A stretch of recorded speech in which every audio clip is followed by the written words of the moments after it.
শরীফুল ঠিকঠাক আছে? অনেক সময় একটা হাসি বলে দেয় অনেক কিছু। দক্ষিণ আফ্রিকার বিপক্ষে ম্যাচের আগে শরীফুলের অনুশীলনে ফেরার এই ছবিটা টাইগার ক্রিকেট সংশ্লিষ্ট সবার জন্যই স্বস্তির। মাঠে ফেরার জন্য প্রস্তুত বাঁহাতি পেসার। ডালাসে দলের অনুশীলনে গিয়েছিলেন শরীফুল। খেলতে না পারার কষ্টটা চোখে মুখে স্পষ্ট ছিল।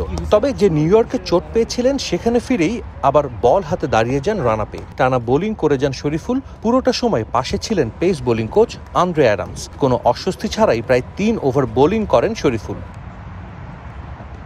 চন্ডিকা হাথুরুসিংহে নেটে ব্যস্ত ছিলেন অধিনায়ক শান্তকে নিয়ে। বোলিং শেষ করে শরীফুল আপডেট জানান হেড কোচকে। সেখান থেকেও সবুজ সংকেত আসে। এরপর শরীফুল ব্যাট প্যাড নিয়ে নেমে যান ব্যাটিংয়ে। এক ফাঁকে অধিনায়ক শান্তকে নিয়ে সেরে নেন মিটিং।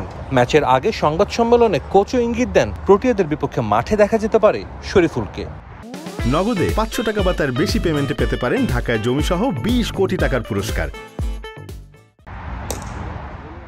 শরীফুল ইসলাম ইনজুরি থেকে মাঠে ফিরেছেন, বোলিং করেছেন, ফিল্ডিং করেছেন, এখন ব্যাটিংটাও করছেন। ম্যাচের আগের দিন একজন ক্রিকেটার যিনি একাদশে বিবেচিত হবেন যা যা করেন সবই করেছেন শরীফুল ইসলাম। এখন বড় প্রশ্ন, শরীফুলকে এত দ্রুত কি মাঠে ফেরাবে টিম ম্যানেজমেন্ট? সাউথ আফ্রিকার বিপক্ষে ম্যাচটা ভাইটাল, কোনো সন্দেহ নেই। এই ম্যাচটা জিতলে বাংলাদেশের সুপার হিট অনেকটা নিশ্চিত হয়েই যাবে। তবে এটাও মাথায় রাখতে হবে, এই ম্যাচটা হেরে গেলেও কিন্তু সুযোগ থাকবে সুপার হিটে কোয়ালিফাই করার, এবং বাংলাদেশের ওয়ার্ল্ড কাপ জার্নিটাও অনেক লম্বা হবে।